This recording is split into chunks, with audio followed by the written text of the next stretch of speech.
Penyebaran virus corona masih terjadi dari hari ke hari. Di Indonesia, total kasus positif COVID-19 kini sudah menembus angka 4 juta kasus. Meski demikian, persentase kesembuhan juga meningkat, bahkan sedikit melebihi tingkat kesembuhan dunia.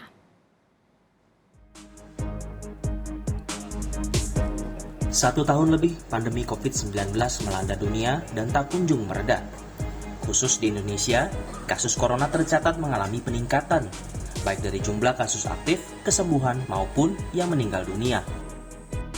Data Satgas COVID-19 pada 24 Agustus mencatat, dari 185.852 spesimen yang diperiksa, 19.106 terkonfirmasi positif, sehingga total kasus positif menembus 4 juta, tepatnya 4.008.166 orang.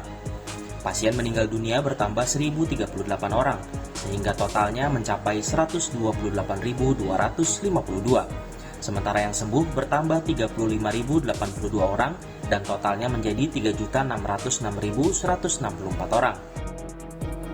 Satu hal yang menjadi sorotan adalah total kasus kematian. Satgas Penanganan COVID-19 menyebut jumlah pasien meninggal di Indonesia menjadi yang terbanyak ke-9 di dunia.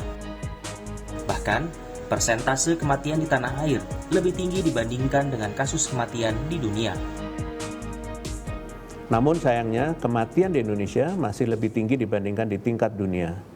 Persentase kematian di Indonesia saat ini sebesar 3,2%, sedangkan di dunia sebesar 2,09%. Masih tingginya penambahan kematian di Indonesia menyebabkan saat Indonesia menduduki peringkat ke-9 kematian kumulatif tertinggi di dunia.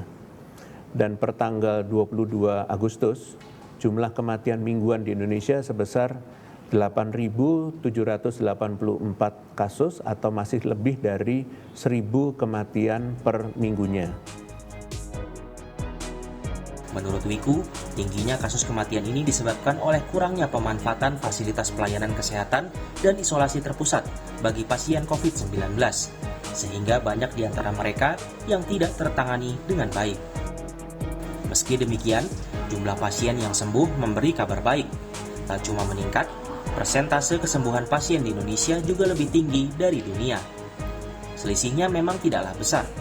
Di Indonesia di angka 89,5%, sementara dunia 89,47%. Lebih lanjut, Wiku mengatakan, perkembangan baik pada kesembuhan harus dipertahankan. Apresiasi bagi semua pihak yang telah bekerja sama mencapai angka tersebut, utamanya tenaga kesehatan yang berjuang menangani pasien serta pemerintah daerah yang bergerak cepat memenuhi kebutuhan fasilitas kesehatan di wilayahnya masing-masing. Tim Liputan Kompas TV.